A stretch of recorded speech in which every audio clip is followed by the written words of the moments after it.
this June 16th, 2021 City Council work session. Thank you for joining us in this remote meeting format we're using in response to Governor Brown's Stay Home, Save Lives order. This format enables the City Council to meet and take care of business while keeping everyone safe. For work sessions like this one, where there is no opportunity for public comment, those wishing to access the meeting can do so by watching the live stream available on our website, the broadcast on Comcast Channel 21, or by calling into one of the phone numbers listed for this meeting on the public webcast and meeting materials webpage. Thank you again for taking time in your day to join this City Council meeting, City Council work session. And with that, I am going to turn it over to the manager. Thank you, Mayor. I think our first item is on the census and ward redistricting. So I'm going to turn it right over to Jason, who has his backup plan with him. Thank you, Sarah. Good afternoon, Mayor and Council. My name is Jason Dedrick, Policy Analyst in the City Manager's Office, here for your second work session on the 2020 Census and Ward Boundary Project.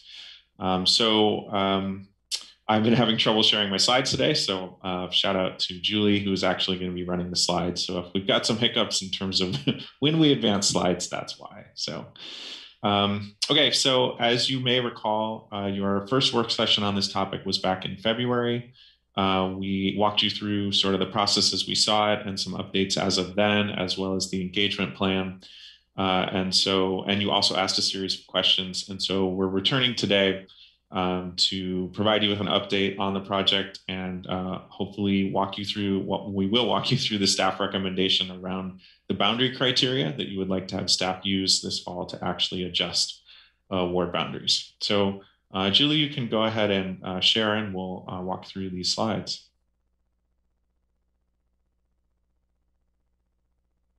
And you can go to the second slide. Great. So where we'll head in this presentation, I'll give you a little bit of background on the project just for a refresher for you or for folks who may be joining from the community to this process for the first time, just sort of a quick background on the effort. I'll be providing you updates on the new population estimate that we have that we did not have back in February. Also give you a sense of the project timeline and how we're adjusting that relative to some of the information that we're getting. And then I'll quickly walk you through the boundary option criteria that was presented in the packet and the staff recommendation there. And then the rest of the time will be for your questions and deliberation on those boundary criteria and hopefully an action of some kind. So that's where we're headed in this presentation. So a quick recap of the background on the project. This is our effort that we undertake every 10 years based on census data to look at our populations and what it means for our ward boundaries. And Julie, if you just want to bring the next 4 bullets up, that'd be great. So really our primary purpose is to make sure that our wards have equal representation. That is our #1 goal from the standpoint of making sure all of our community members are equally represented. We do this every 10 years based on census data. As you recall from February, the wrinkle this year is the delay to the census data. And so everyone around the country is grappling with that. And so we will do as every other city is doing, which is simply roll with that and do our best. Back in February, we said boundary changes may be necessary. We are now more likely in the situation of saying that boundary changes will be necessary. And I'll talk about that in a minute. And one of the reasons we're talking about boundary criteria today and needing you to take action on that is that our code does not specify what criteria staff should use when creating new ward boundary options. So that's where we need direction from you as council as to that criteria that you would like us to use. So next up, I'm not sure what's next up. This is the beauty of not running the slides or having my previous slide. Julie, if you want to advance, that'd be great. So want to walk you through our population estimate. So based on similar to 10 years ago, prior to receiving the actual census data, we are able to take a look at our current ward populations based on population estimates from Portland State University. These estimates have been relatively reliable over the years, acknowledging that they are an estimate. So What this table shows you is the current estimated population for each ward there on the left, and the current, as of 2020, estimate for Eugene's total population there at the bottom, 172,000. In the middle column, you see that 172,000 divided by 8, or think of this as the target population if every ward were to have equal population. And then on the right, you can see there the difference between those two, how far off the current estimated population for each ward is from that ideal target.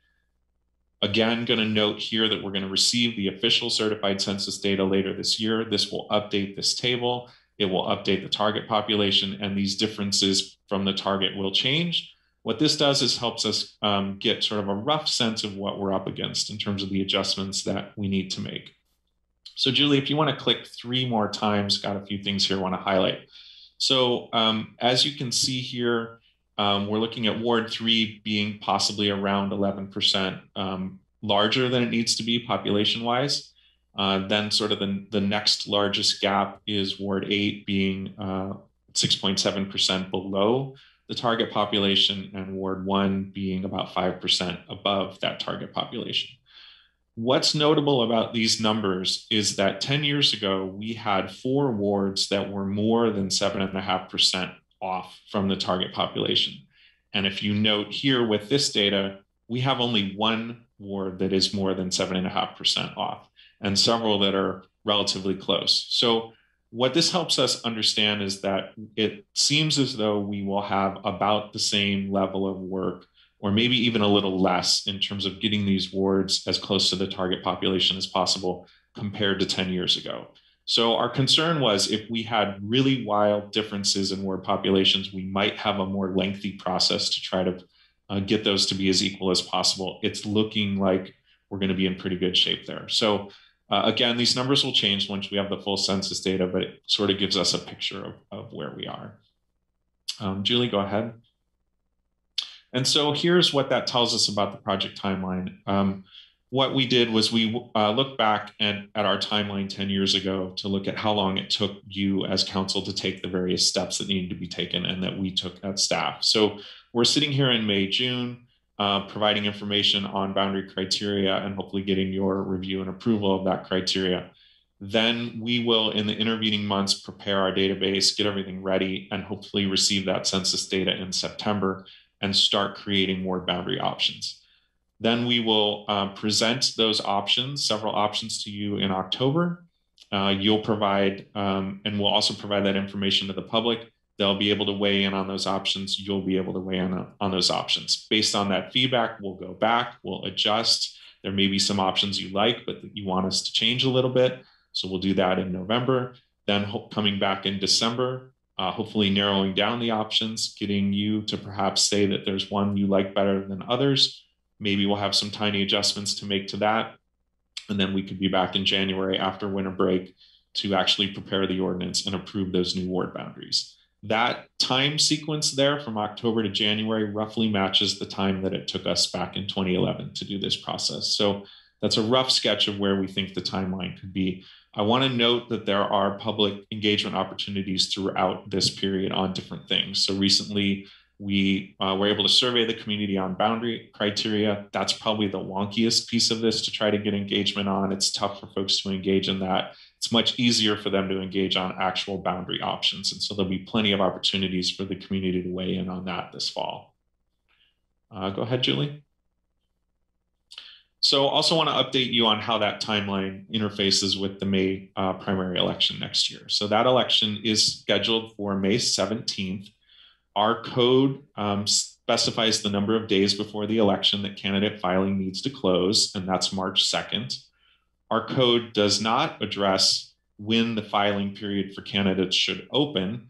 And so like many other cities, then we defer to Oregon statute. And so Oregon statute specifies the number of days before the primary that candidate filing needs to open. This time around, that works out as September 9th. So clearly, we're going to have a candidate filing period that opens before we probably even have census data, and obviously several months before we're going to know what the final ward boundaries are. So we've been chatting with some other jurisdictions about what they're doing, checking in with Salem as well as with Portland. Both of them are taking a wait and see approach to this, which is consistent with what the state is doing. The state is not planning on amending Oregon statute at this point in time in terms of our discussions with the state elections division. They are advising districts and cities, jurisdictions. Their advice is that candidates still be able to file, but that they need to monitor the process to see if anything changes. So that's their current guidance. Lane County is also taking a similar approach. They are not planning to adjust their filing period. So right now, that's the timeline as it looks, and we would be just telling candidates that they'll need to keep an eye on the process. Go ahead, Julie. So I'm going to walk you through the boundary option criteria and the recommendations that staff made in the packet. And so this was included as attachment D in your packet. And so the first of these criteria is population range. This is probably the most important one because it's our statement around how close to equal representation we want to try to get. And so on this particular item, we surveyed the community and we had about 100 responses to that survey. And their preference, about 54% of respondents said that 5% would be a good guideline to use. We are going to go ahead and hope for a little bit better in our recommendation. We're recommending a 3% difference plus or minus among wards. And what that means is that the difference between the smallest and largest ward would be 3%. So what that would look like maybe in a perfect world is that the largest ward in terms of population is over the target by 1.5%, and the smallest is under by 1.5%. So 3% difference between them. So that's the same recommendation you gave to staff 10 years ago, and we think that that's a good target. So the second criteria here is how to address anticipated growth. And if you recall, the strategy here is that you could decide to undersize some wards if you believe population growth will occur over time. We did ask the community this, and respondents overwhelmingly, 82% said to not anticipate future growth, to go ahead and get the ward populations dialed in as good as possible right now, not considering future growth. This is the same guidance that you gave staff 10 years ago, and it is our recommendation this time around as well. Go ahead, Julie. So the next criteria is how to address making changes, whether to do it incrementally based on the current ward boundaries or to make substantial, essentially wholesale, start from scratch types of changes. And so about 60% of our survey respondents said that we should take an incremental change approach. This is consistent with your direction 10 years ago. You also indicated to keep the current ward boundaries, use them as a starting point, and make incremental adjustments. And that is the recommendation that staff is putting forward this time as well. The next criteria is how to address incumbent elected officials. The idea here being that how should we consider or should we not consider the current residents of incumbent elected officials and how changes in ward boundaries might impact those individuals. And so we did ask the community this. Our respondents, about 62% of our respondents said to not consider incumbent elected officials when we're considering ward boundaries. And so again, consistent with 10 years ago, our recommendation is to take that approach again, that we develop options that neither advantage nor disadvantage incumbent elected officials. This is sort of a agnostic approach where we would be looking at ward boundaries, not taking into consideration current residences. And I should say on all of these, we're talking about counselors and wards, as well as EWEB commissioners and their districts, which are aligned with our wards. Go ahead, Julie. So the next criteria is how to factor in geography and other neighborhood or ward features. So it's usually good practice to be thinking about the things that naturally divide areas of a city, be they geographic, be they features that we placed on the landscape, like major arterials, or maybe school district or school catchment areas.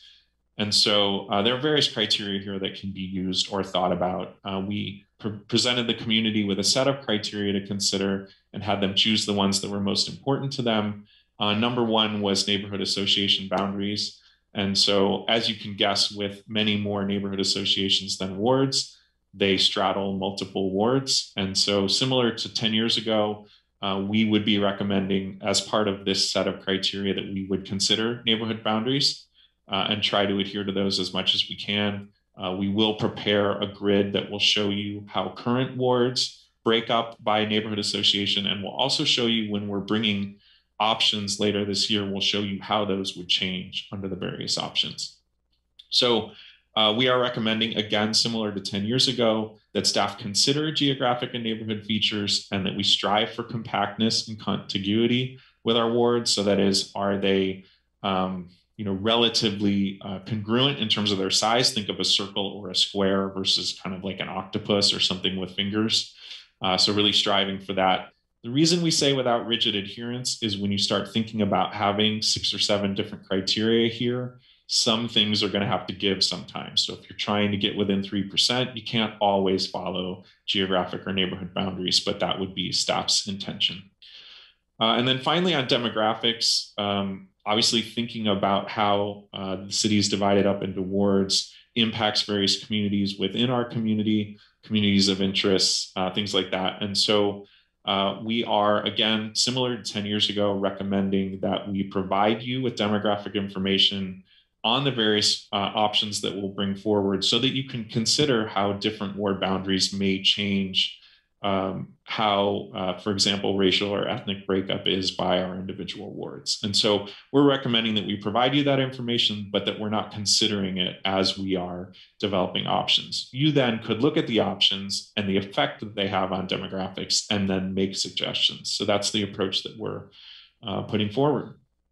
And I believe that is probably my last slide, except for next steps, which is important. So staff will continue to refine our software, get our database ready so that we can press go the minute that we get that data from the census. We also will continue to be doing public engagement. There's always sort of an information piece around something that's a bit wonky, like considering a ward boundary options and how we change those. So we'll continue to develop informational and educational materials so that the community is ready to engage as soon as we start putting options out there. So those are our next steps for you. Your most important next step is giving staff guidance on these boundary criteria, and we're hoping that that's something that you can do today. So with that, that's the end of my presentation, and we're open for questions and any discussion to help you deliberate. Thank you. Thank you very much, Jason. It's very interesting information, and I really appreciated the graphs. I appreciated the council packet that you put together. So I appreciate this whole summary of the work. And it looks like we have a couple of counselors ready in the queue. So I'll turn it over to Randy and then Alan. Thank you, Mayor. And thank you, Jason, for the presentation and the work. It does seem like 100 survey respondents from an unscientific survey is difficult to extrapolate much meaning from. I guess one of my questions is, has there been any outreach to the neighborhood associations themselves? We did. The outreach that we have done was to let them know that the survey was up and available. And we also provided them with, provided our neighborhood staff with background information on the project. Similar to what we do on other efforts, we will provide sort of stock language so that the neighborhoods can use that in newsletters or emails to their mailing groups. So we provided them some general background, links to the website, and the link to the survey. That's been sort of the extent of that engagement thus far. As we get deeper into the project, similar to what we did 10 years ago, we will offer to meet with neighborhood associations to talk more in depth about the effort. And so that's something we'll start doing over the summer. I appreciate that. I think that's an important part of this. I'm concerned with neighborhood boundaries. I did reach out to the 2 neighborhood associations in my ward, and one association leader was agnostic on whether or not multiple counselors or a neighborhood association being in multiple wards had less of an opinion about that, although I think favored trying to have one counselor to work with. The other ward actually saw some benefits of having multiple counselors involved, which is the case of ABC, Active Bethel Citizens. Another question I did have was, I know this is just on people, residents in a particular geographical area, but should consideration be given to the business distribution between the different wards? Is that something that should at least be considered, because it does draw time? I'm seeing some head nods no, but it's just a question I wanted to ask. That is not something that we've talked about. It is not something I recall really being part of the discussion 10 years ago. Doesn't mean that it shouldn't be, but it's an interesting question, and I'm sort of intrigued about how we would consider that. But that's not something we've considered or really talked about before. Yeah, I have no suggestions on that, and I have no strong feeling one way or another. It was just a question because we do represent business and industry in our wards, and some have more than others. And to be adequately meeting with people and being engaged, it does take time. And then just a last comment, and I don't see us putting a lot of weight on this. I personally don't think where an incumbent official lives should really have much bearing on how we divide up the wards. Thank you. Thank you, Alan, and then Matt. Thank you, Mayor. Yeah, that's an interesting question, Randy. The business locations don't play into population, so there aren't that many parts of the city that actually are just business oriented. Most of them are on the west side of town. The rest are integrated with population of residences, which is how this gets done. So that's an interesting one.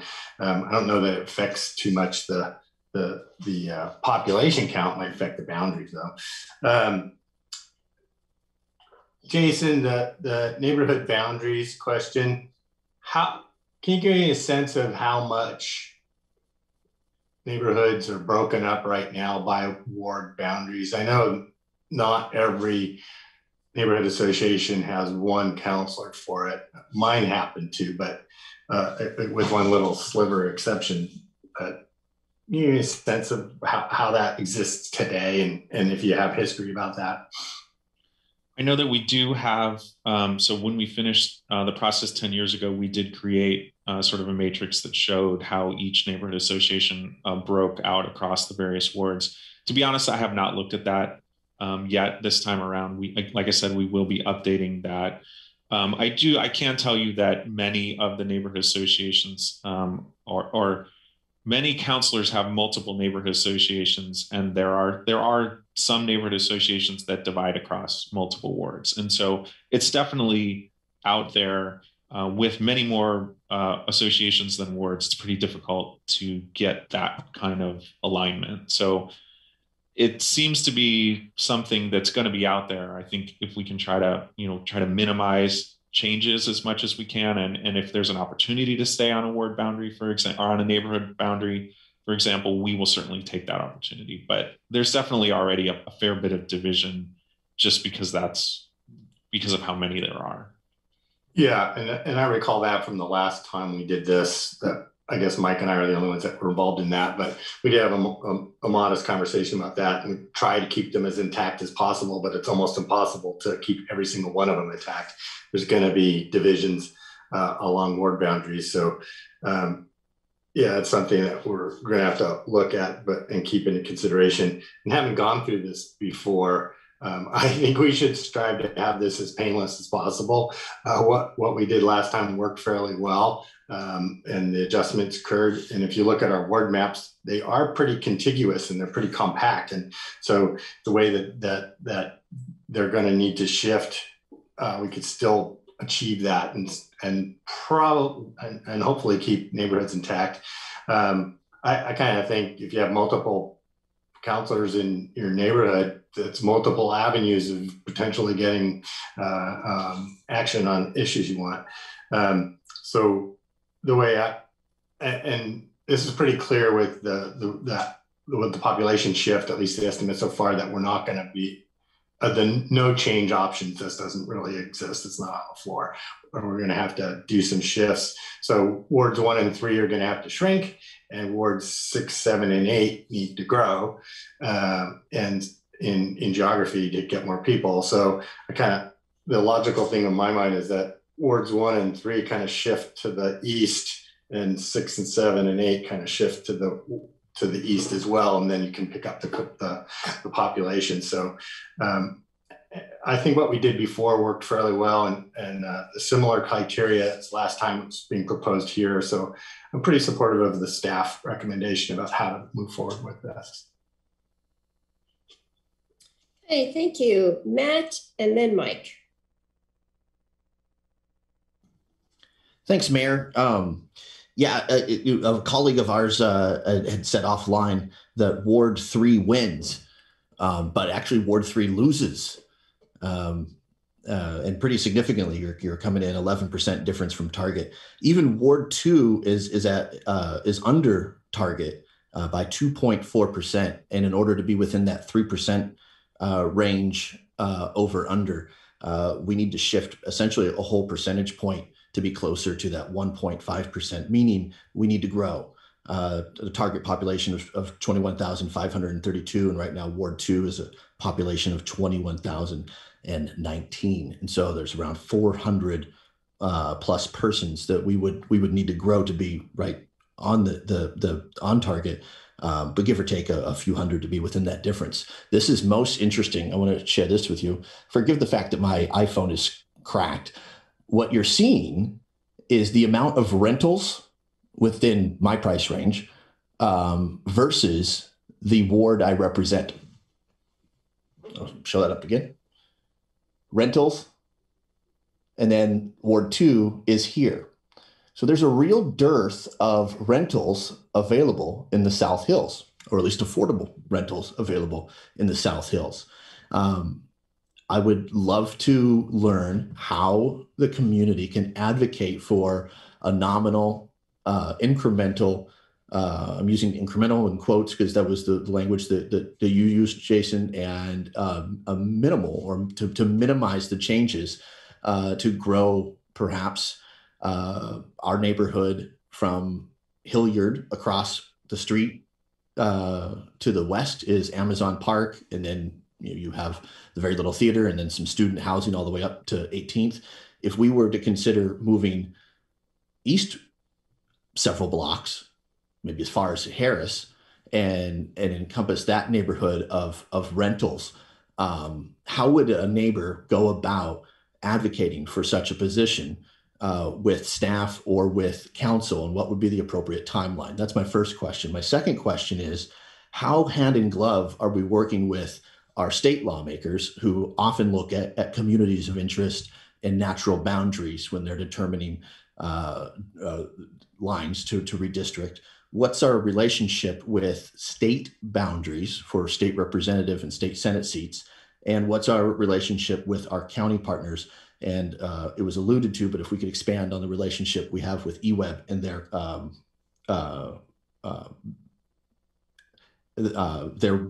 wards, for lack of, or zones, for lack of a better term. Thanks, Councilor Keating. I'll try to get through all of your questions. I think that when we get to the point where we have boundary options out there for the community to consider, if 10 years ago is any indication, folks will come forward with all kinds of ideas around where boundaries should be, and they can be based on any kind of criteria. We obviously will be using the criteria that you direct us to use, but people can feel free to chime in with, we feel that this ward should move this way for this reason. So I think that if folks have those ideas now, that's great. It tends to get a little more concrete when we're actually putting options out there. And that's really a good time for people to say, okay, I see where you want to shift the ward, but I would like to see it shifted in this way for these reasons. And those can be any reasons, and that can be part of the discussion. So now all the way through the process, but I think it will be easier once we have boundary options out there. In terms of other boundaries, we certainly stay in touch with the county and their effort, and we have an open line of communication to the state, but we are usually working on creating boundary options without coordinating specifically with other entities around what they're doing. It tends to be too many moving targets at once, and we are simply sort of locked in on making sure that we're getting our boundaries adjusted to equalize our population as much as we can. So typically those are moving independent, and we're not trying to say, oh, let's wait and see where the county's going to put this district, and we'll make a change to the ward based on that, just because timing and the dance of that is difficult. And then in terms of eWeb, they are usually generally just supportive of our process because their districts are tied to wards, for example. So a commissioner will serve based on 2 wards, and it will remain the same wards. It's just how those wards are shaped will change. So they tend to not have a lot of energy around the process simply because they're attached to the wards in final, not so much how the subtle changes occur. So hopefully, I think I got to all your questions. But, thank you. Just a quick follow-up. It's kind of a chicken and the egg. Who's the legal entity that creates precincts? Is it the municipality that creates it first and then the state draws around that, or is it the other way around? Good question. I don't know if I know the exact answer. Catherine, you want to chime in on that at all? No. Okay. Yeah. I mean, we can. I haven't looked at that. Yeah. Because I know we delayed a little bit. Did we not? This is not the same timeline as council used in 2011. So it's delayed by a few months. And so I'm wondering if the state is drawing lines, do they adhere to a precinct line that we suggest, or do we, or is it just by chance that they happen to be nicely nestled together right now? I think they're entirely independent. Yeah. And so if they are aligned, then it is part of it's probably based on the natural geography that's going to be used in drawing some of these lines. And so, but the work is done entirely independent of each other, as I understand it. Okay, thank you. Hey, Mike and then Claire. My understanding is that, thank you, Mayor, that the county draws the precincts last after the boundaries are drawn to fit within inside them, but I may be wrong about that. 4 things. Number 1, when talking about North Eugene and South Eugene, in very broad generalities, the size and the geographical size of the neighborhood associations are fairly vastly different. And so that point of consideration needs to be a part of the conversation, noting that, even though it's been divided and subdivided in recent years, Cal Young Neighborhood Association is still, 6 times bigger than any number of them in South Eugene. And so that matters. And I would think that Claire and Jennifer and I think all have multiple neighborhood associations, and we all share multiple neighborhood associations that we're part of just because of the vast size of them. So I don't know how that will be something that treats that, adhere to neighborhood association lines differently. Number 2, I'm trying to assess what I think about the fact that in the last 10 years, the 11% growth in Ward 3 is probably due to an excessive increase in student housing and university growth. And if that should be, at least thought about or discussed differently than other issues, I'm not sure. But I thought that's how perhaps I'm wrong. Jason, can you address that at all? Is that the reason for the comparatively massive increase in Ward 3? I think from looking at where you may recall back in February, we brought a map forward that showed, actually didn't necessarily show this that great, but it showed where development had occurred over the last 10 years. I don't think it accounted for magnitude or number of units, but clearly we have seen a huge increase in the number of units, particularly that are rental, often to students in Ward 3. So it's our assessment that has driven a large piece of that population gain there. Okay. The other piece that you mentioned, I'd like clarification. The language you used to describe a particular criteria was different than it was printed out. You had said that elected officials wouldn't be considered, but the language was that they would not be advantaged or disadvantaged. I suspect that being drawn out of your own ward is a disadvantage. So I'm wondering, could you clarify what you meant by that difference between what you said and the language written? The word that, and I think I said this word today as well, I think the word that might accurately reflect the way staff would go about working with this in creating options would be agnostic.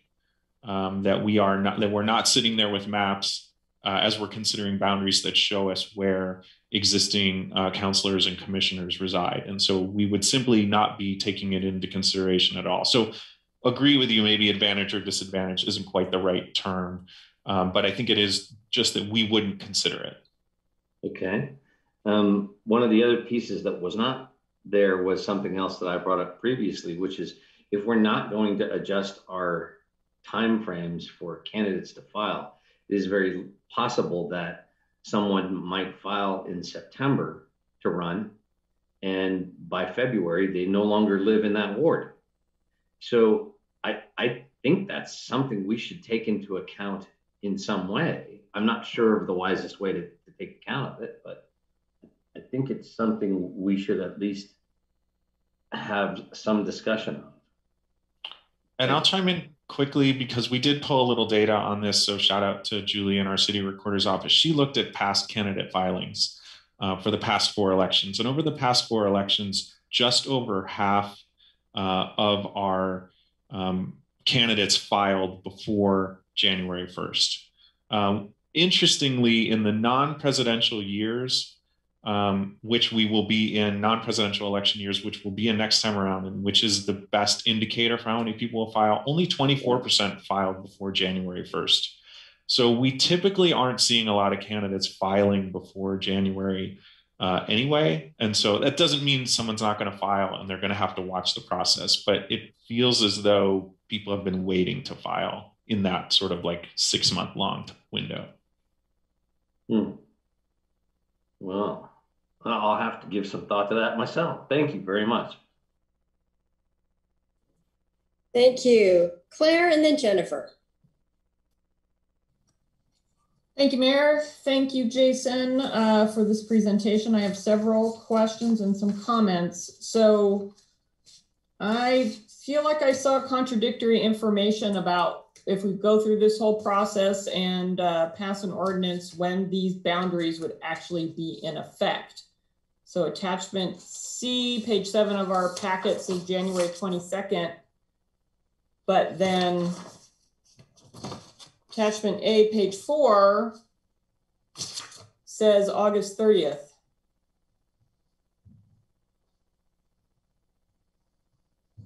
Unless I'm misunderstanding what I'm saying. Yes. All right. Yes. So a couple different things there. One would be one timeline. The one in attachment C is around actually adopting ward boundaries and concluding this process, and our estimate that you'd be able to move through that process and certify new boundaries in January. Separately from that, what was referred to in attachment A was the timeline if you were to decide to delay the candidate filing period. And that would be completed, if you chose to do that, would be completed just before the filing period is currently scheduled to open. Okay, so if we go through this process around the ward boundaries, theoretically, we would adopt a new ordinance in January of 2022, and that's when the boundaries would be in effect. Yes, and potentially sooner. You know, it could be that you're able to work through options faster than that, and you're able to get it done later in this year. So that's possible as well. Or potentially longer. Or longer, yes.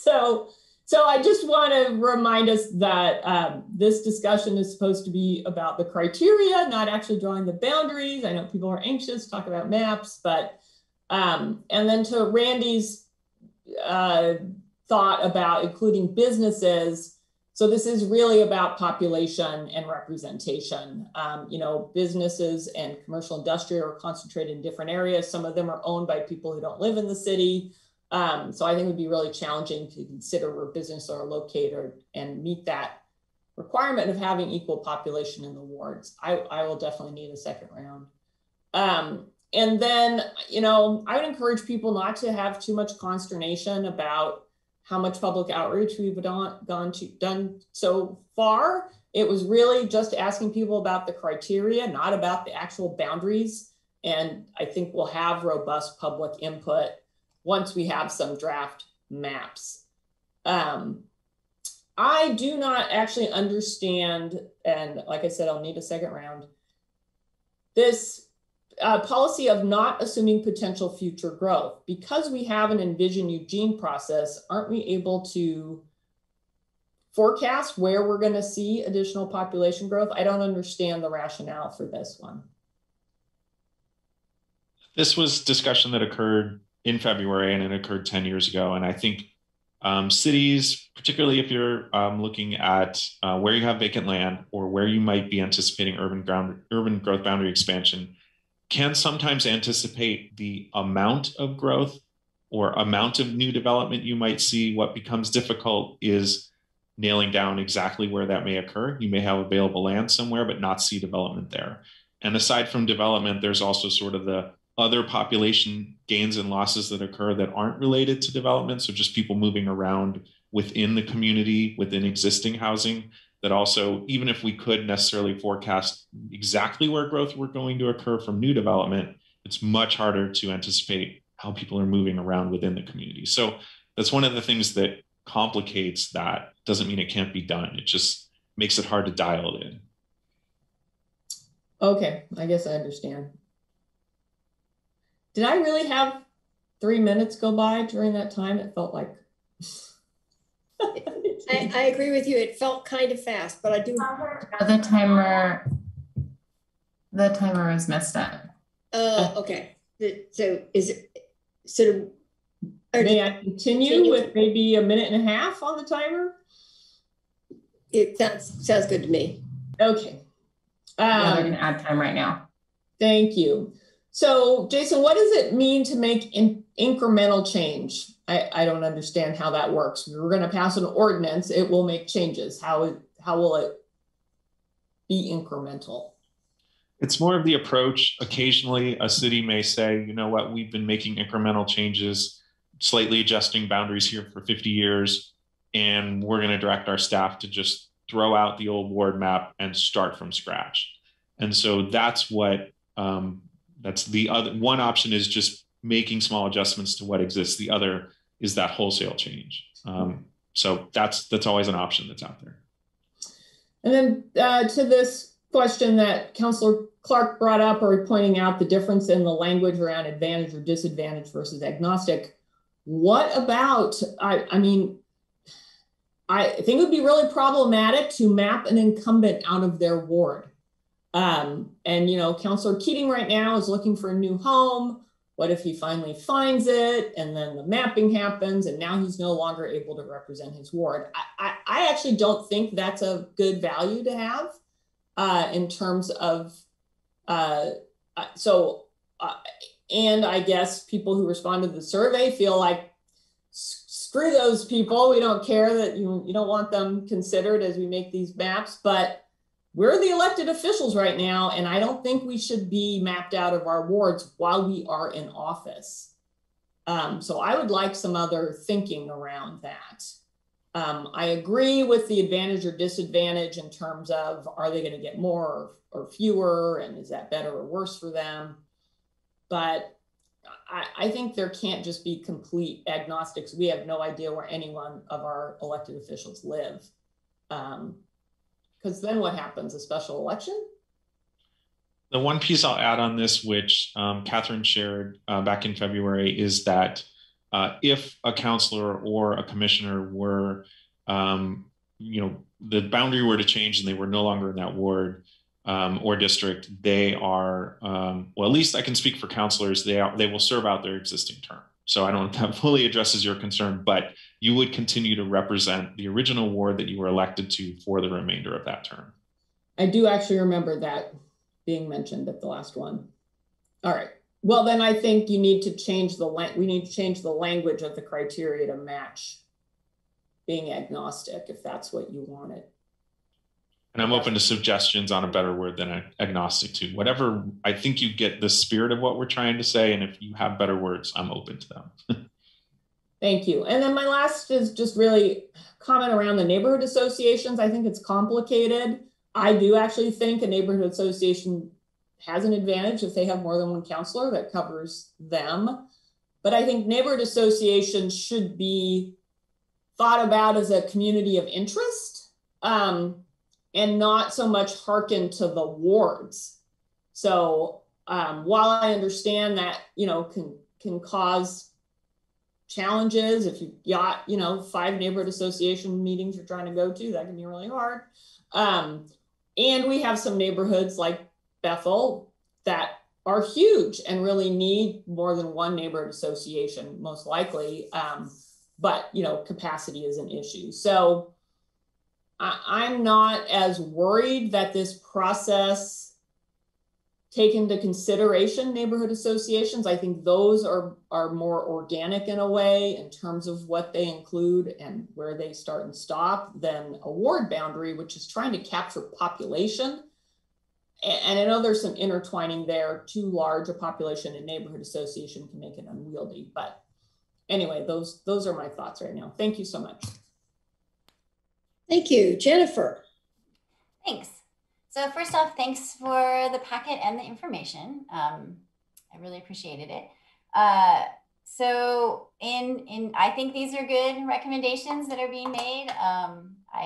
I don't have a problem with any of them. I'm supportive of them. I also will echo what Claire said about the community engagement. You know, I have spoken to people about this, and all of the people I have spoken to are waiting to see. They're waiting to see what gets suggested, and then they're gonna have an opinion about that. But right now they're kind of, you know, they want to see what the recommendations are before engaging. And so I'm expecting that 100, I think it was 100 people, that will increase significantly once we have something to show people and they have something to react to. I also agree with Mike and Claire that I think having multiple counselors is a benefit to a neighborhood. I mean, not all neighborhoods may feel that way, but the neighborhood associations, their only goal is not around politics and student government. They have a lot of other things that they do that may make boundaries not necessarily need to be aligned with a ward. Maybe, you know, around a school or around parks, or, you know, there's so many other considerations for things that neighborhood associations do besides just, you know, interacting with their city councilor. So it doesn't make sense to have that be the main decision-making factor for a ward. And I also agree with Claire that it'd be a super big bummer if I got, you know, not in my ward anymore. But, you know, I also don't think that should be the highest priority. So yeah, I'm a little torn on that one. I would also not want to see one of my colleagues be, you know, not able to continue. Many folks do not have the option to just move because that's a huge financial commitment, right? And so I don't know. I'm not sure about that one, but yeah, I like these criteria that you've come up with so far. Thank you. And I'm going to turn this to Emily, who hasn't had a first round. And I will say to the 3 counselors who are asking for a second round that it is 12:48. We have a pretty significant second item on our agenda. And if your question must be asked today, I'll give you a little time. But otherwise, I would like to be able to wrap this up fairly quickly. So I'll let you just ponder your questions and whether that's something that staff could follow up at another time. Emily. Thank you. Thank you for the presentation. I'll be quick. I like the thinking around it. I don't have any big questions. I know the neighborhood don't want to be split up, but they encompass many wards now. And, we're looking at the ward boundaries, not the neighborhood boundaries. So it's important to keep that distinct. At the same time, I want to listen very carefully to what the neighborhood associations have to say about ward division.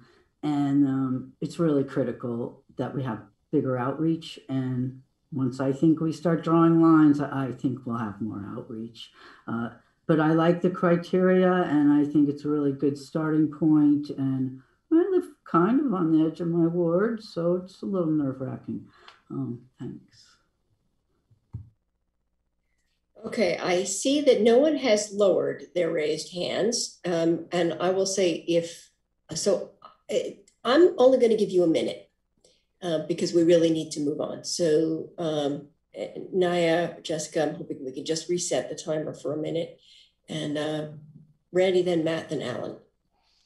Thank you, Mayor. Just quickly, for the same rationale that there's some advantage to having multiple counselors advocating and representing a neighborhood association, I think our economy serves the same consideration. And I'm not suggesting that the business community be counted as part of the residents in our that we're dividing the wards up by, but just maybe the geographical configuration as a secondary component.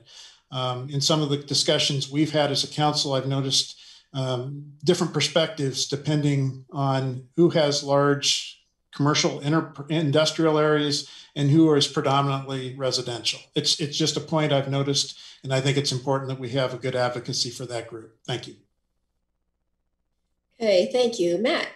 Thanks, Mayor. There are business owners and workers who live throughout South Eugene. People elected me, corporations did not. So I have really no desire to find some sort of balance in regards to distribution of businesses throughout our wards.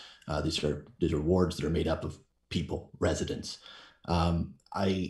I think it's perfectly fine to draw the lines at the timeline that is being suggested, and I would be supportive of it. And it is not out of the realm of impossibility for someone to file and move and then file again. I know firsthand, it happens. People move. And that brings me to my last point, Mayor.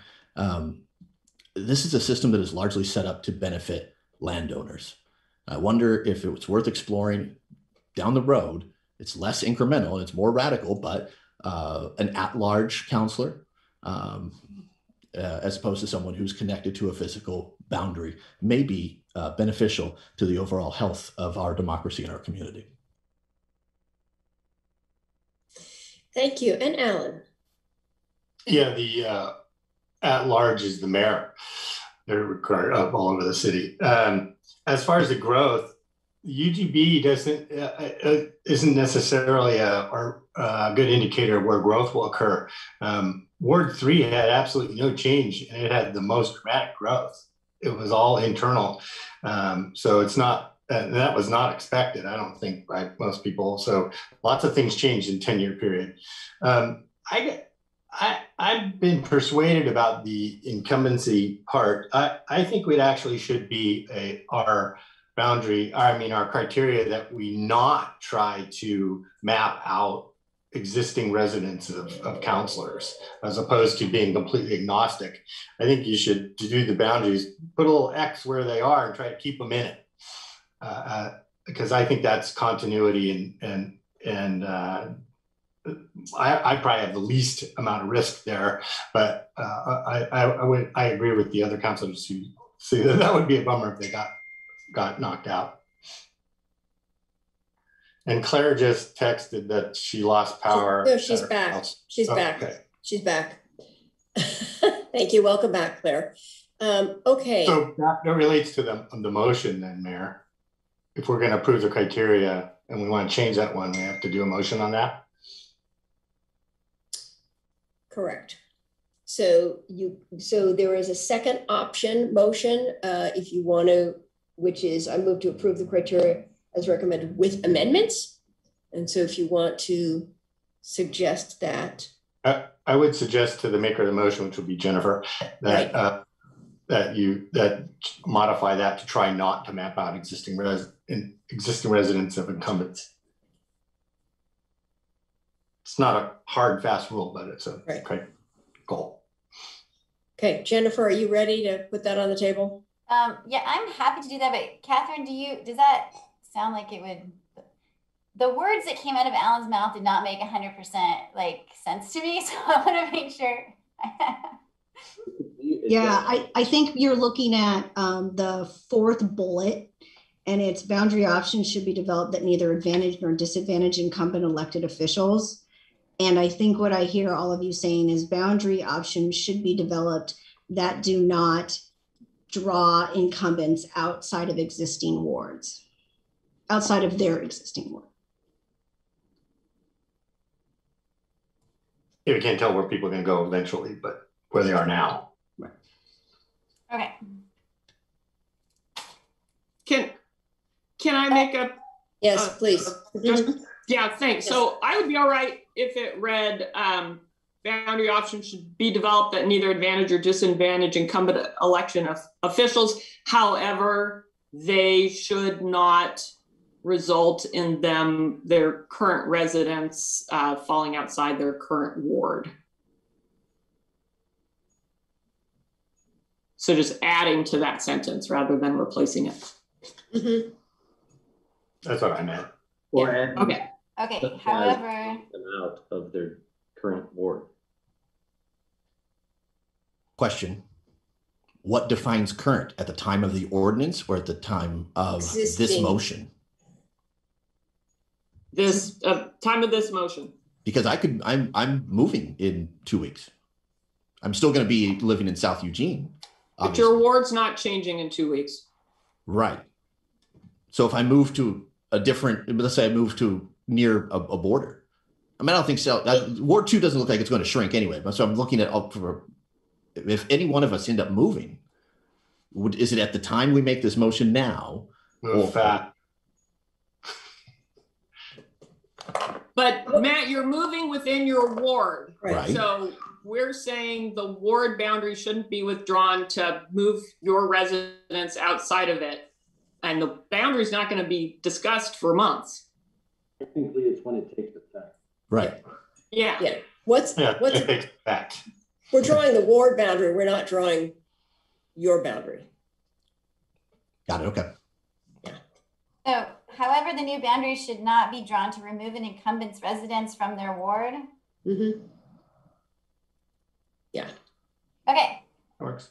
Okay.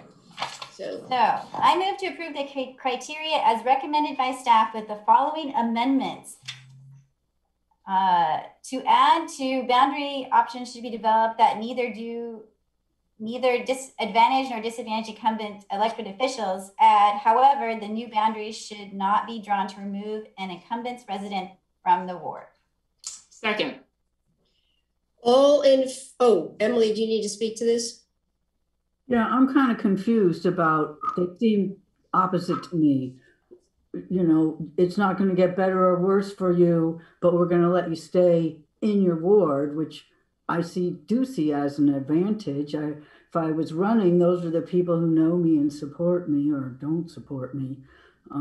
So they just doesn't make sense, those two halves to me. I'm okay with the premise, but I'm not really okay with the wording. I think I don't have another suggestion. I mean, I'll go along with it, but I think it's confusing. so the advantage or disadvantages I understood, Jason, earlier in the presentation was there's other ways in which ward boundaries can advantage and disadvantage incumbents and non-incumbents versus just size, the activity of a neighborhood association. There's just a lot of ways besides just exactly where, your residence is. Thank you. That helps. Okay. All right. All in favor, please raise your hands. 1, 2, 3, 4, 5. 5 opposed. 1. Okay, I'm not counting right. Let's show me all in favor one more time so I can actually see this. 1, 2, 3, 4, 5, 6 opposed. 1, and then I don't know about Greg. Can you give me a voice vote, please, Greg? Yeah, Mayor, I lost you there for a few minutes. I'm having trouble with my computer. What are we voting on again? We're voting on the motion to move forward on these criteria for the boundaries with. Yes. Yeah, I'm fine with that. Yeah. Okay, great. So 7-1, that passes. Thank you very much for that deliberation. That was very productive. And so we are now ready to move on to our second item, discussion about Northwest Natural, and I will turn that over to the city manager. Thank you, Mayor. I'll try to be quick so you have most time possible, but I do want to take a small look back, give you a little bit of a sense of where we're at today and a possible path forward. So on the look back, I went back and watched your last meeting in February, which was the last time we talked about where we were at. And I had presented that whole concept of Northwest Natural looking at 2 pieces of paper and us looking at the staple of things coming together. And it was really that piece that was breaking down much of the negotiations, though there were some other things that were still not ready. So in that meeting, I was pretty clear that the franchise was going to expire if we didn't extend it or renew it, whatever the right word is. And you all understood that. We're okay with that, though I would say at the end of the meeting, we're really expressing words of hope that Northwest Natural would either come back to the table, that we'd find another path. Several of you said things like, we haven't thrown in the towel yet. And in those subsequent conversations with you, I know it was important to see if there was a place to land where you could still meet your climate goals. So that has a little bit to say where we're at now. So I did reach out to Northwest Natural to try to establish a relationship and understand where they were at. I felt like that was important because this process actually started before I was in this role, and I really wasn't very active and involved in it. And so it felt like I needed to do that. And those conversations have gone really well, talking about, are there ways we can work together to achieve the needs of both. In the meantime, I will say the franchise did expire on May 11th, and a number of things kind of fell into place with that, meaning, we sent them a letter prior to that date, letting them know, like, your franchise is expiring. We revoked their kind of umbrella permit to do work in the right of way and outlined 3 different ways in which they could still go through permit processes to do work. And we are implementing that, and, staff are moving forward as it, just because they don't have a franchise. So I just wanted to let you know that did happen. So when I think about like a path forward, what I would represent as, it's not really 2 sheets of paper or a staple, but this path could potentially be more of a paperclip where we're working together to achieve kind of both sets of goals. I'm going to go through some details of both the greenhouse gas piece and the franchise piece, but I think what you'll see is it's an opportunity to kind of build trust and work together and see how things go.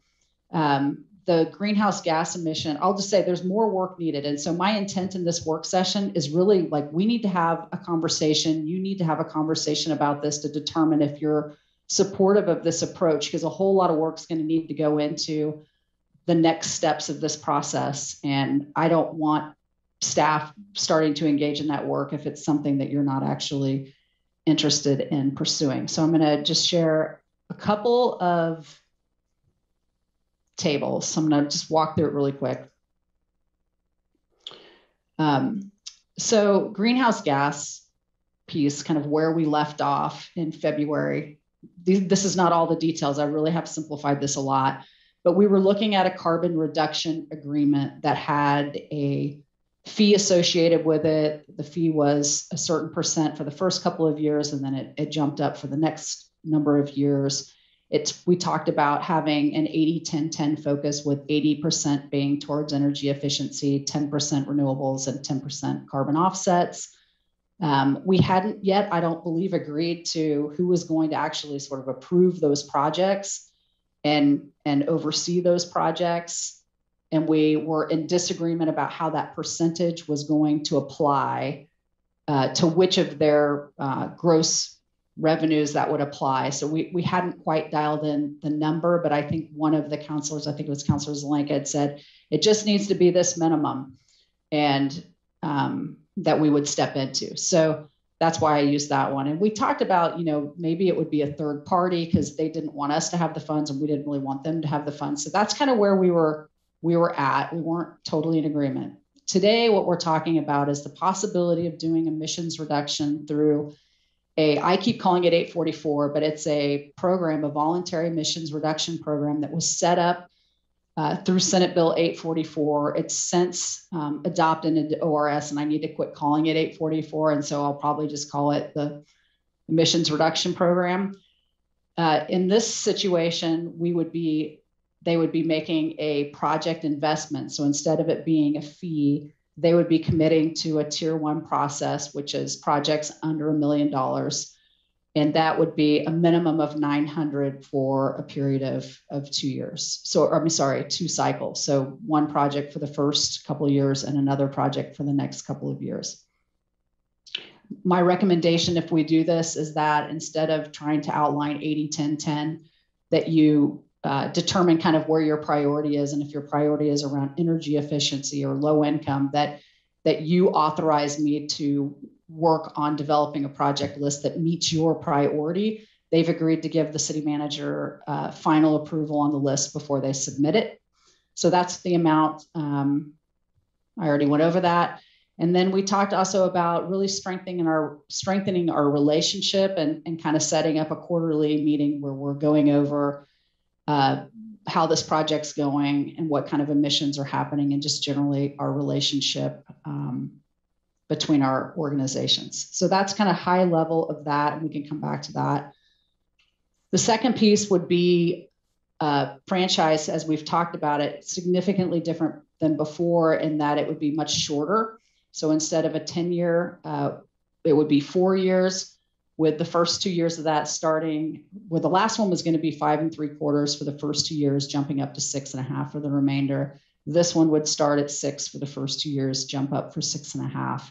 And a significant difference is really around the termination language. So there was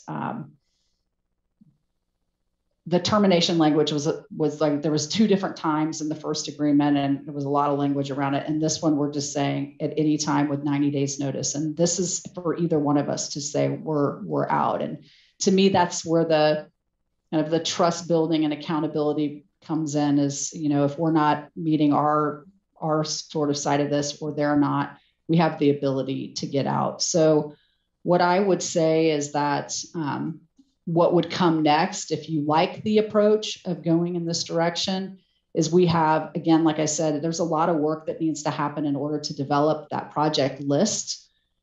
It would be a combination of our staff, Northwest Natural, working with the Energy Trust of Oregon to really determine what that is. And that application requires a lot of analysis. It requires being really upfront about what your greenhouse gas reductions are going to be. It requires stakeholder outreach. It goes through the Public Utility Commission for approval. And then it's implemented. And as I understand it, there's some kind of ongoing reporting, especially at the end of the project, to really show what you were able to achieve. And if that went well, then we do the second one.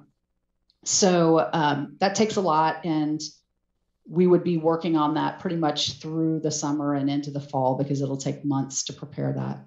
So then also in the fall, we would work on the ordinance and schedule a public hearing around the 4-year potential franchise agreement. In the meantime, there's some other things that are happening. So we're also, I don't think we've talked about this at the full council yet, but the council leadership and the mayor and I have been meet with some frequency with EWEB leadership, and we're discussing a fall joint meeting in order to, we like to do those anyway, but EWEB is going to be finalizing their final electrification and energy analysis. And we talked about that being something that could be presented in that joint meeting setting up, because that work comes up a lot when we're talking about the natural gas franchise. And so I just want to let you know that's also going to be happening in the fall. So there's a lot happening around this topic. With that, I'm just going to stop talking and let you ask your questions and kind of get a sense of where you're at. Okay, thank you very much. That was very succinct for what has been a very complex set of conversations over a number of months, and interested to see if there's council ready to weigh in on this question. Otherwise, I will weigh in myself. Oh, Councilor Ye. Go for it, Jen. Thank you. Sure, I'll jump in there. So thanks, Sarah. I appreciate, just once again, I really appreciate staff working hard on this. We all know it's not an easy process. It's been going on for a while, and appreciate you continuing to do what we ask, and even when it's difficult. So I had a couple questions. So the money for these projects, the way I understand the Senate bill that doesn't have a name yet, is that it comes from the ratepayers, correct? they pass on the cost. Yeah. Okay. That is correct. And at this point, we don't really know what that project would be. So there's no way for us to analyze like what we would be getting as far as reductions in greenhouse gases. That would have to come in fall when the projects were identified. Yeah, I mean, I could keep you updated during that process about how that's coming along, I think. But that's correct. I can't tell you right now today, but I think once that work gets going, we'll be able to let you know that, and it'll be very upfront in the process. Right. But we don't there's been no discussions of potential. So we don't have any idea at all that you could share with us. I was just checking to see. Yeah, I don't have a number. That's fair. I just thought I'd ask just in case. Yeah. So my thoughts are that, this isn't maybe what we hoped at the beginning, but it's not nothing either. I appreciate the continued effort to try to find something that we can agree on and be partners, which is what we wanted in this from the beginning, was to try to do this as a partnership. I'm wondering if, and I don't know if this needs a motion or if we can just do it. I have trouble tracking our CAP 2.0 and what we're doing and how it's going and the progress that we're making. I'm wondering if we can't have an update come back to us on how we're doing. And we had some analysis of the gap strategies, but it was kind of a cursory kind of look at some of those options, especially those ones that relate to fossil fuels. And, I know staff capacity is an issue in this area, but if they think that would be doable before those projects came back, it would be nice. I would appreciate understanding more the larger picture and how we're doing for our 2030 goals and all that. Thank you, Councilor Ye. We can definitely do that. And as you're speaking, I realized I left off kind of an important piece, which is, I know that we're going to be facing some pretty significant financial, I remembered it when you said the staff piece, some pretty difficult financial decisions to make in the next year with the loss of the Comcast revenue. And so I want to say this with that sort of mode of caution, but one of the things that we've also kind of got floated and we talked about a little bit with the sounding board was the possibility of you could take some of the increment of the increased franchise and use that to actually do two things. One, potentially make that one-time investment in staff a regular funded position, and also establish what you could call a climate action investment fund or something that is administered similar to the Affordable Housing Trust Fund and allows a community group to help advise where those climate action investments might go. So we've explored some of that, and it's a possibility. I'm a little bit just cautionary about it because of the financial piece. Right. But we could definitely bring back that work session. Yeah, I would appreciate that. I think that'd be really helpful. And we have some new counselors too, which I'm sure are trying to catch up on everything. I mean, I know there was a lot when I started, and it was a lot to try to digest, and it just there keeps being more. So I'd really appreciate that. Okay, Mike and then Claire. Thank you, Mayor. I just wanted to say first and foremost to Sarah, thank you so much for continuing to engage here and for the hard work of trying to find an agreement. I think that any agreement does more for carbon reduction than we're doing now with none. And that's a plus. Am I correct in assuming that the Senate bill, which has no name, has never been, the ordinance or the statute has never actually been used yet in the state? Am I correct about that? Yeah, I believe this would be the first that's been implemented in the state. Taking a new form of agreement around carbon reduction that's put into law and being the first to make use of it. That's my understanding. Yes. Excellent. I appreciate that. I think that is a way for us to show leadership that is significant. So I appreciate that. Thank you. All right, Claire, then Alan. Thanks, Mayor, and sorry, everyone. eWeb is working on a line outside my house, and they cut off the power, and none of the 5-member crew bothered to come and knock on the door to say I was going to lose power in the middle of a city council meeting. So I'm a little distracted and irritated, which is not good for going with this topic. Sarah, could you put the slide back up that showed not the franchise fee pieces, but the other parts that you were talking about? So while you're doing that, I also want to thank you for this work. Oh, not that. Yep, there you go. For this work,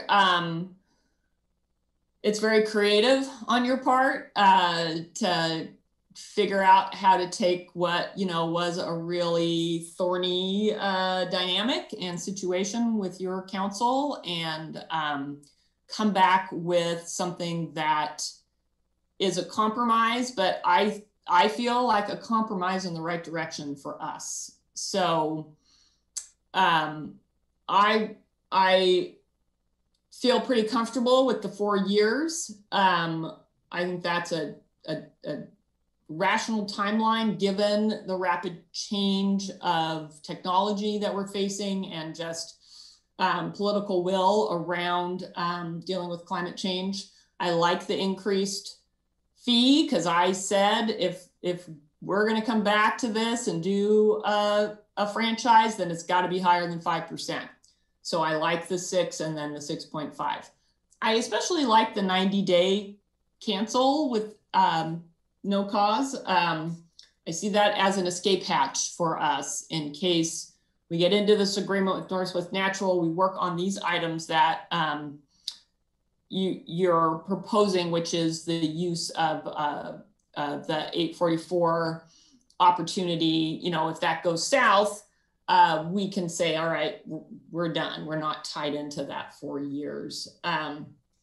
So, and then the funds that we get from the franchise agreement will be ours to determine. Now, obviously, some of the ones we're currently getting or had been getting up till recently were dedicated, you know, general fund, but the additional funds we could use for FTE, we could use to start the beginning of a just transition fund. We could use that to help with fuel switching. We were really limited in what we were going to be able to use the additional funds for in the prior draft agreement. So I like this a lot better. I do want to echo Councillor Ye's request that we get an update on the gap analysis and get to dig into that work. I'd like to see how this proposal potentially helps us meet our goals. And I had one more comment, so I'll take a second round. Okay, great. Alan and then Randy. Yeah, thank you, Mayor. Yeah, this is pretty similar to where we were before, different mechanism, but pretty much the same. I think we unfortunately got hung up on a difference of opinion about how to implement. So I think this is a very innovative approach, and I really appreciate the city manager's effort to keep this engaged and moving forward and being creative. I like the partnership aspect, as Jennifer said, and I like the focus on the low income parts of this whole program. I agree with most of what Claire said in her comments. I think this gets us a little bit more certainty moving forward. Once it gets put in place, it's a little uncertain until we get there. And I would really like to see us move forward and see the details about this. The approach seems fine with me. It's a good start. I too like and have called for in the past regular quarterly CAP 2.0 updates with actions and programs and priorities that we've done, as well as a thermometer about where we are in meeting our goals. And then finally, I hope that everybody's in agreement that the monies that come out of this agreement all are dedicated to greenhouse gas reductions. and actions to get us there, whether that be FTE or whatever, but we don't divert it off into something else because we have urgent needs around general fund. I don't want to see us siphon this money off to fix our general fund hole that we're going to see over the next couple of years. So I would like to see us dedicate this money to greenhouse gas reduction and climate change activities. Hey, thank you, Randy, and then Matt. Thank you, Mayor. And thank you, Sarah, for working on this. I also want to thank Northwest Natural for coming to the table and grinding this out. What I have to say is somewhat redundant to what we've already heard, but I think we're to the point in this process where it's important for us as counselors to weigh in. I firmly believe we will accomplish more working cooperatively together than we will in a disconnected and potentially hostile relationship. The 90-day escape clause incents both parties to come to the table in good faith and to be reasonable. And my assumption is that's exactly what we are going to be doing. And in the meantime, finding ways to close the gap in our climate challenge. So I look forward to this opportunity. And again, thank you very much for a very innovative and approach. And I know this was not an easy process. Thank you. Thank you, Matt, and then Emily. Thanks, Mayor. I want to be supportive of Councilor Ye's request for a work session to review CAP 2.0 and our CRO goals as less than half of council as it currently exists.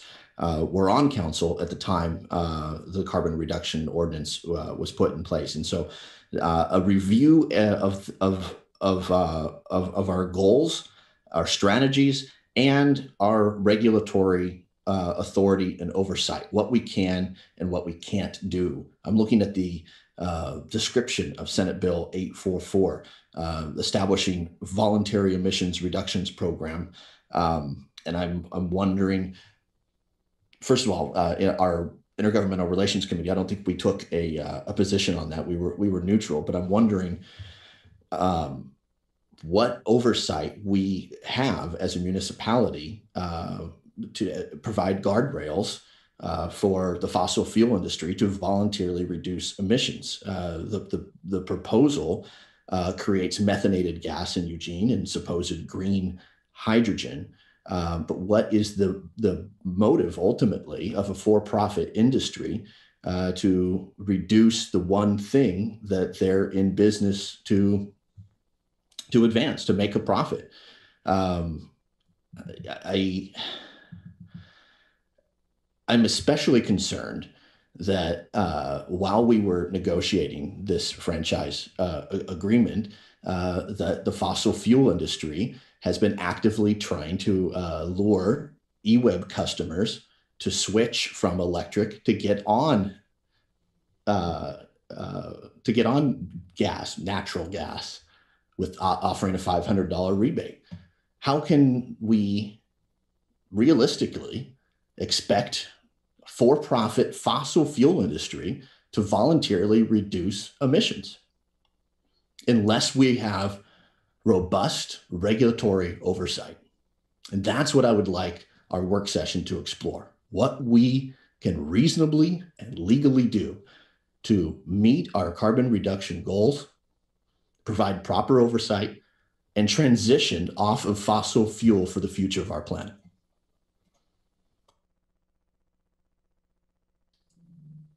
Thank you, Emily, and then we have some second rounds. Thank you. Thank you for the persistence and creativity and openness to working together. That's the sort of thing I appreciate. I like these changes. It's a good forward step. Having been on that little team, it was very frustrating because we kept going around and around in circles and took a lot of time. Definitely great that the money we get from the franchise going up goes to greenhouse gas and climate goals. Appreciate that UWeb's coming out with their study soon and we can all work together with that. I remember that was something we talked about that was coming. And I totally think a work session on where we are, it's time. It's a great, huge document, and it'd be nice to see what's at the top right now. We're not really doing anything about how they're going to do renewables by 2030. So that's a question I have. My biggest concern is the infrastructure. You know, they don't have blanket permits now. Will they get that back with the franchise agreement?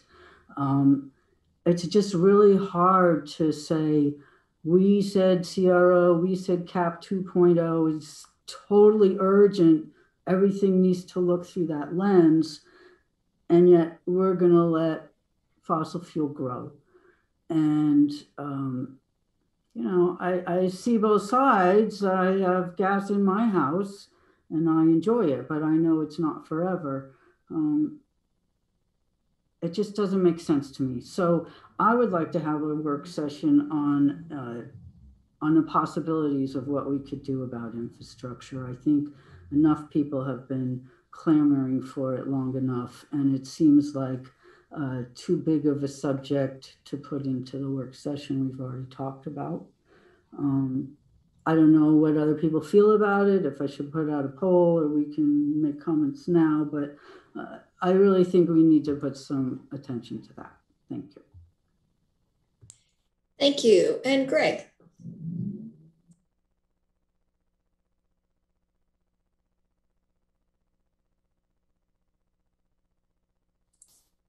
You're muted.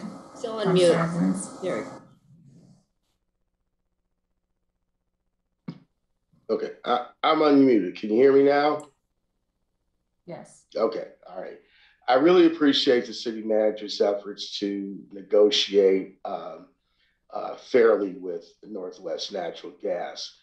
I would like to see a work session too, because I think that we need to revisit the gap analysis and really determine what this proposal will, at the end of the day, give us in moving us towards our greenhouse gas reduction goals. I'm just a little bit leery, given the last few times that we had offers put before us that it was advantage Northwest Natural Gas, and our community was not going to gain anything or basically lose when it comes to meeting our goals. You know, this is a more of an immediate problem now in the last 3 years than it's ever been. Everybody sees the temperatures rising in Montana. Montana was 121 degrees yesterday. Same thing down in Arizona. You know, the climate is changing rapidly, and I think that our response to it is slow and it's late. And we need to make sure that our CRO goals are being more closely met with the kind of efforts that we expect and anticipate Northwest Natural to adhere to. Otherwise, you know, they're really not working with us to make this thing happen, and not understanding that in 15, 20 years, their business model is going to be obsolete anyway. So that's just my opinion. And I definitely support a work session. I'd like to delve into this further and see if we are really going to realize something of tangible benefit from a 4-year agreement with Northwest Natural. Thank you. I have Claire and Jennifer for second rounds, but I'm just going to jump in for a second myself and just say, in the broad sense, when we began this process, our goal was to make sure that as we signed a franchise agreement, that it aligned and supported our climate goals.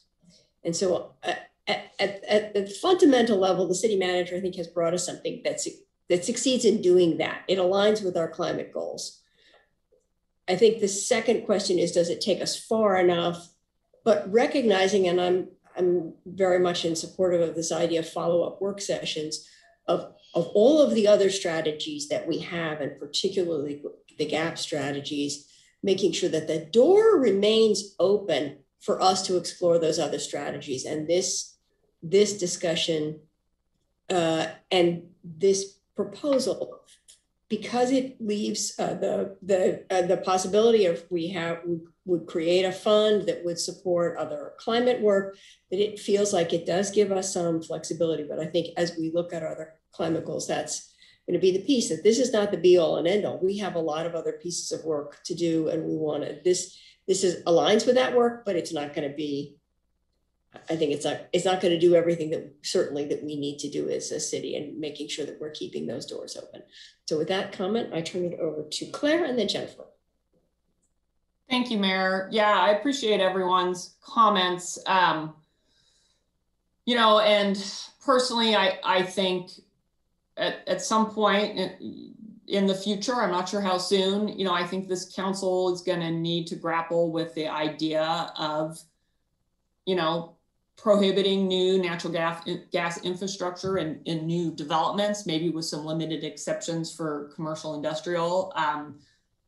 But I feel that the majority of our residents are not ready for us to do that today, in spite of the fact that there is broad support for our climate recovery goals. So, you know, when it hits home for people, right? And it can be really concerning to think, oh, the city council's taking my choices away. But I do think we should challenge ourselves to have that conversation, you know, maybe this year. So I do see this agreement as a compromise. And I recognize the contradiction that Councillor Semple has called out. But I think I feel like that's the spot we find ourselves in, that we have needs out in the community for you know, development, and some of those developments are going to include natural gas hookups, and we have a need to work harder towards our climate recovery goals. So what that says to me is, if we're going to make a compromise here, then we have to look elsewhere in our climate recovery work to make up the difference, right? So we have other options that we could be working hard on. I did want to mention, and this is a little bit, it's not about the Northwest Natural franchise, but one of my constituents had brought forward the idea that, you know, one of the ways we could start reinforcing our climate recovery goals is to encourage our permit department to proactively provide permit seekers with information on electrification and the benefits of having a full electric building versus just assuming that natural gas is something that they've got to include. So I don't know that that would warrant a full work session, but that is an idea that I wanted to bring forward. And, you know, I'll also note, I think we all got information about, I believe it was Multnomah County, who have made a commitment that all of their government buildings, you know, none of them would include natural gas going forward. And I think that's something that we could also consider for our own buildings. So thank you. Thank you. Jennifer. Thanks. I want to appreciate what Claire just said, which was that this is only one part of a larger group of work that we are going to need and to do. And, you know, that I think that's very appropriate and something to really keep in mind, is that we're going to do more. And so I wanted to comment, I appreciate the support on having a work session to talk about this and some people's concerns around, you know, what we might be discussing. And I just want to remind folks that there's 17 identified GAP strategies, and many of those include items that are directly affecting fossil fuels. So many of the things I heard people say that they were interested in talking about are embedded in those GAP strategies. I know it's been a while since we looked at them, so it's hard to remember, but I wanted to assure folks that there are both things that are directly related to fossil fuels, but there were also some items that were in other sectors that we'd be able to discuss. And I wanted to support what Councilor Zelenka said about, I also understand that we're in tough financial times, but I think his idea of that money being directed towards these efforts is important. And I would also support his direction on that. I think it's the right thing to do, even though, you know, we have a lot of needs in other areas. This is a very important issue to me and to our community and to all of us. And it's hard to find funds for it. So if we have some access, even if it's a small amount, it's going to help us move that dial. That's it. Thanks. Thank you all very much. I'm assuming the manager has all the insight that she needs to move forward. Well, so not exactly. So unless somebody puts this motion on the table that you generally support the approach, then I'm taking that as a no on moving forward on working on the 844 until you get more information. That's big. Yeah. Okay. So, and you can modify it or adjust it however you want, but I do feel like and I know for a fact that Northwest Natural and Energy Trust of Oregon aren't going to engage in this without some understanding that you support the general approach. Thank you. So my understanding, and Claire can correct this, or maybe my understanding was that the GAP strategy climate action plan is in addition to moving forward on this, but if I'm wrong about that, okay. So Claire, comment? Well, I just wanted to say, so the way this proposal is laid out, the city manager would say yay or nay to the project proposal that Northwest Natural might bring forward. Is that correct? That would be the ultimate decision, but what I'm hearing from this is that you would want an update and some information on that. Right, and you are very good at keeping us up to date on things. So I don't have the motion in front of me, but I'm willing to put the motion on the table. Sorry, Jennifer. So could someone restate the motion? Yeah, Jennifer, do you have the motion in front of you? Okay. Would you like me to read it, Sarah? Yes, thank you. Okay. Move to support the approach of working with Northwest Natural Gas on carbon reductions and a new franchise agreement, and specifically authorize the city manager to negotiate and approve the Northwest Natural Gas emissions reduction program application to the PUC, and with emphasis on energy efficiency for lower income households, and direct the city manager to schedule a public hearing in the fall on a new franchise agreement as outlined in the work session. Okay. So moved, and I heard a second. That was okay. And just real quick, so city manager will come back to us, tell us what's being proposed. We can do a deeper dive. We can say, no, we hate that, or that's okay, or change it this way, right? So we're not just giving her a blanket, authorization to go off and do whatever she feels like. We'll be part of this process. Councilor Keating. Mayor, point of information, I would like to just see the motion, please. If there's someone could screen share the text of the motion.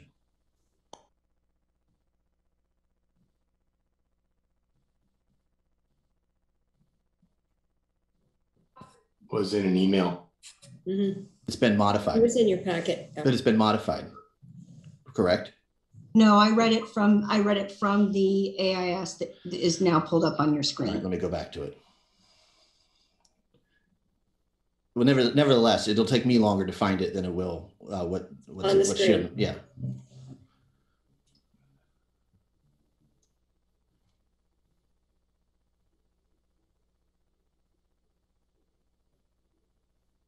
Okay. Okay. Are you guys not seeing the screen share? Yeah, no, we are. Okay. No, it's good. We're good. Thank you. Okay. Are you set? Matt? Yeah, I have more questions that would be answered in a work session that would likely take much longer than the limited time we have today to be comfortable authorizing the city manager to move forward. And so, I mean, I could share with you. I mean, I've got like a half a dozen at least different questions. I'm uncomfortable moving forward at this juncture. And I'm happy to crack open. I'm eager to advance a work session to learn more. I just am uncomfortable. The timer's not running. Sorry, Matt.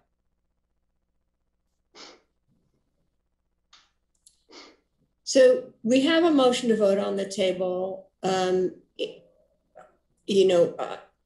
mean, unless there's support for tabling that motion, but the manager needs direction in order to proceed or not proceed. Call the question.